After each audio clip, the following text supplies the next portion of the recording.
welcome to today's news report. And we're going to talk about the future of Canada in 50 to 100 years, what we expect to see, what we've gathered, and the interviews that we've done with students, folks, citizens, and experts to make sure that all of the statistics are correct. So, briefly, today we're going to talk about climate change, population and immigration, and lastly, what's going to be very interesting is seeing how the dynamics of technology could change the job prospects in the future. So stay with us and enjoy the show. Although there are much variables, one thing that we are sure about the future of Canada is that we will have a larger population in 50 to 100 years. It is predicted that 45.2 million or 80.8 million will be our population by 20 and 74. And that is under the low and high conditions of medium growth. However, and the medium range is 59.3 million 2074, and that is what the Canadian government thinks will happen to the population of Canada. Professor Angela Molina of UTM, Department of Economics, predicts that the population growth will be mostly as a result of immigrations. However, with the reduction of around 150,000 permanent residents yearly by 2027, Canada's immigration policy seems to have taken a cut, leaning the predictions towards the lower end of what the government has predicted at around 50 to 55 million Canadians at 2074. Now, moving on to the age of this population, looking at the Canadian population pyramid, we have a top heavy and middle heavy pyramid. That means that there are potentially more people prepared to leave the labor force because of retirement than there are entrants to replace these workers, reads a note prepared by Jane Bates, Senior Advisor of Environix Analytics, a marketing and analytics service company owned by Bell Canada. Of this now makes Canada an old country by age in the future with hard to find labor, creating labor shortage and therefore economic crisis and international problems that could face as a result of not having too much labor and a low GDP. Now, what does that mean for the society? What that means is that with low immigration rates, population decreases, and an aging population, Canada will shift towards more multi generational homes due to loyal population taking care of the elders. And an example is Scott Heen living with his 2 years old granddaughter, saying, "We made the land work for us to leverage housing for the next generation of family." On top of that, we might see with later retirement ages increase due to lack of labor, and a benefit of this could be that there are more confidence in careers of people who are taking initiative to try to start a career. And it could also be that there could be higher wages and as a result, more payments and higher rewarding jobs overall for the population. That is currently us, the youth. However, that still does not stop a economic crisis in the future due to the lack of labor that could be caused because of the population dynamics. As in terms of job opportunities, we see a rise in high touch hybrid roles in the technology sector due to a rise of AI, automation, and prospects of technology. As the Information and Communication Technology Council, ICTC, reports 77% of tech workers are already using AI to automate routine tasks like debugging or data entry. It's not just a tech trend, it is moving into teaching, social services, and management. And that is why it is clear that Canadian labor force is shifting from technical execution to more inquiry based and sensitive roles such as managing AI ethics, user support, and business analysts. That is to say that other high-tech jobs, as mentioned before, such as teaching, will not disappear anytime soon, and they're predicted to still be very competitive due to the fact that they need human instinct to still continue and be viable enough. On the other side, jobs such as transportation, food services, data entry, manufacturing, agriculture, and retail trade are at risk of being automated due to their low inquiry and high reputation nature. In fact, research from the Brookfield Institute has predicted that nearly 42% of Canadian labor force is at high risk of being affected by automation in the coming decades. Specifically, Statistics Canada indicates that 27% of workers in the manufacturing sector already face a high risk, which is a 70% probability or higher of seeing their core job tasks transformed by these technologies, and that is such as machines, robots, any types of automation that could replace them.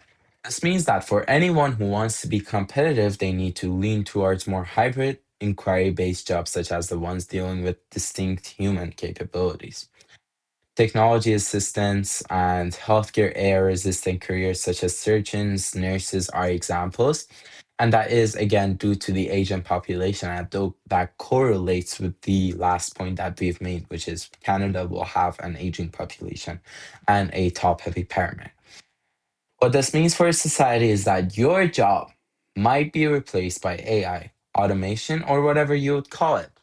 However, this is not solely because of the emerge of AI, but due to the dynamic needs of the society.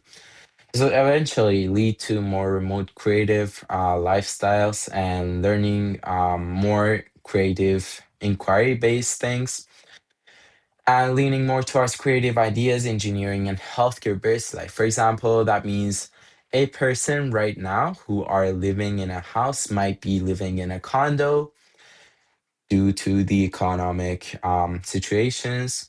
They could be a little bit older than what they would be right now, and they would be 3D printing things and making things by themselves because, again, the inquiry based learning and the thinking skills are very, very important in the future. Think that this projection technology and all of these job projections, population growths, and also the fact that we're leaning more towards automation that we've ever been before would heavily rely on the infrastructure that we have and would also impact a lot of things. One of those things, which is climate change for sure, because we are using automations in machinery, we are using them in manufacturing, and those those introduce a lot of pollution. And one of the earliest forms of automation that we could say are automobiles, which are a source of climate change, a source of global warming, and we'll take a look at that. Passing it to my colleague here at the studio to show you how the things are changing in terms of our climate, in terms of temperature, and in terms of precipitation. Sorry. Passing it on to you, please. Thank you. First of all, let's look at the temperature changes as a strong indicator of climate change. The Canada's Changing Climate Report mentions that Canada's climate has warmed and will warm further in the future. Since 1948, Canada's annual average temperature has increased by 1.7 degrees, with North Canada having 2.3 increase. What that is most likely due to human activities. However, the future of Canada and climate change completely depends on the global emission pathways, and that is also dependent on the country's annual temperature increase for 2081 to 2100, which would be around 1.8 to 6.3 centigrades. You can also see that the predictions in precipitation rates with annual and winter precipitation is projected to increase in all regions, with large relative changes for the north. Some other challenges are also extreme heat and ice and snow loss. That also comes with increasing temperature, and it also comes with things like human activities and an increase in precipitation. By mid century, extreme hot temperature that used to occur once every 20 years are projected to happen every 5 years or every 2 years under high emission scenarios. And also, ice and snow loss is mostly in Western Canada, which is projected to lose 74% to 96%. That is the Western to Northern Canada of its ice volume by the late century, which will permanently alter the freshwater supply for the citizens of the country. Now, moving on to what that eventually caused in the society and the consequences for normal citizens. How scary is the future then in terms of climate change when looking at those scary data? Well, not so much as we think. If we shift our perspective and put our focus on what we should, as a society, we should be fine. Let's start with the transition of those data into the social aspects and what actually will happen in terms of climate change with a quote from Matthias Purse, which is an associate professor at Bishop's University who holds a Canada Research Chair in Climate and Environmental Change. He says it's not just climate change itself, it's the combined effect of human impacts, such as deforestation and natural processes, such as disease of forests, which can become that much more severe because of the effect of climate change. For example, let's look at floods. We know that as a result of precipitation and high temperatures, we're going to have lower ice levels and therefore more floods. We had an example of a super flood that washed across the southern quarter of Alberta and heaved through downtown Calgary. And it was in June 2013 caused an estimate of $6 billion in damages and displaced about 100,000 people. And that was not the only damage that was caused for about it later. Another example is forest fires, and a helicopter, for example, in the picture that you see, uses a drip torch to light a controlled burn on a mountainside near Alberta's village in 2011. And there are than what you expect, a lot more than what you expect of these examples of forest fires.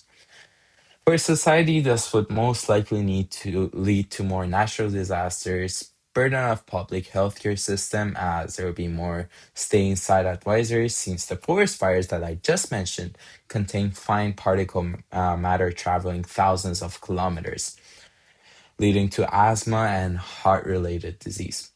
Another thing is extreme heat could cause serious problems with seniors with predominant health disease. And such natural disease on top of the pollution and lethal heat could bring enough anxiety to threat their lives if their loved ones also lived in one of those areas of impact.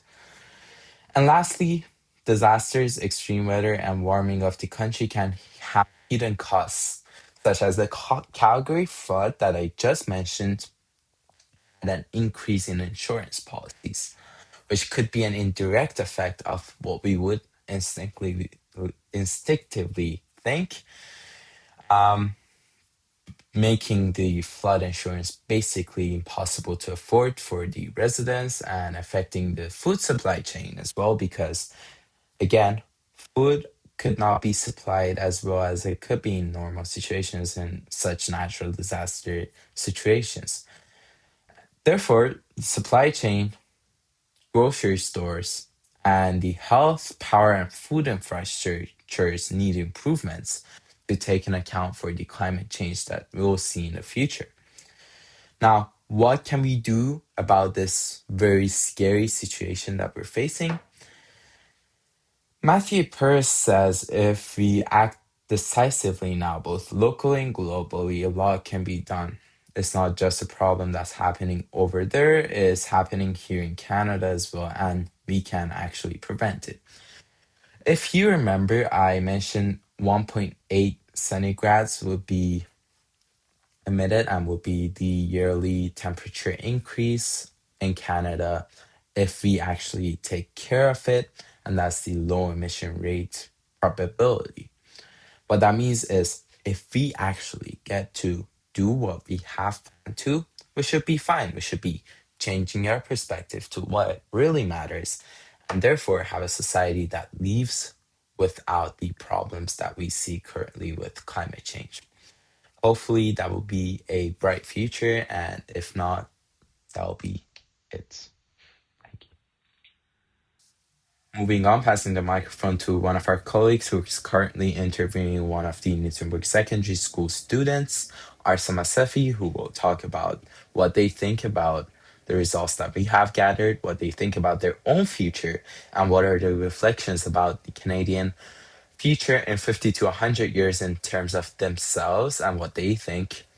Which will be pretty important because at the beginning of the show, we said that we are going to interview folks and people to make sure that our data is accurate enough. I wonder who that student is. It is very interesting, and please take a look. Passing it to you. Hello, everyone. Now we're outside looking at the amount of ice that we see this year as a result of precipitation, and it seems to have increased year by year.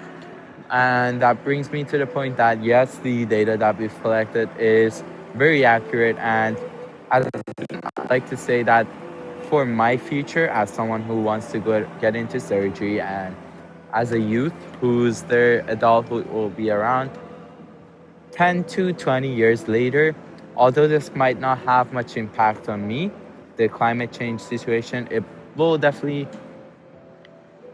destroy the future of our kids and the next generations. And on top of that, other things to note is that the job prospects look very bright for me as an inspired surgeon. However, that doesn't mean that I'm gonna live in a society that would be comfortable living with that much wage as a result of lack of labor, rather than as a result of an increase in GDP and an increase in the economy of the country.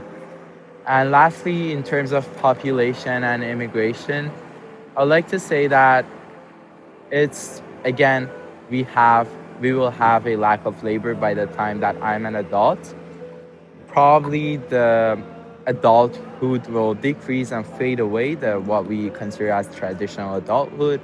For example, people as my age, in 10 years, they'll probably have later marriage, they'll probably have less children, and that will put a lot of burden on the economic system that we have. And lastly, AI, again, me as an inspired surgeon will not have much control and much probably importance. However, for other jobs, even related to surgery, such as robotic surgery, it would definitely have a lot of impact. And it is yet to see what jobs are gonna rise as a result of the high automation and AI perspective. Thanks so much for listening. Thank you so much for your attention tonight. I hope you've had a great time and you've watched an informative news report. Hopefully, that will also guide you in the future to predict your future in your career, to know how the climate is going and be responsible for that. And on top of that, know how the population trends are going so that you can predict, first of all, what the population's age is going to be in the future and what generations are going to dominate the culture, which is very important. You watched the news report by us tonight, and this was the preview.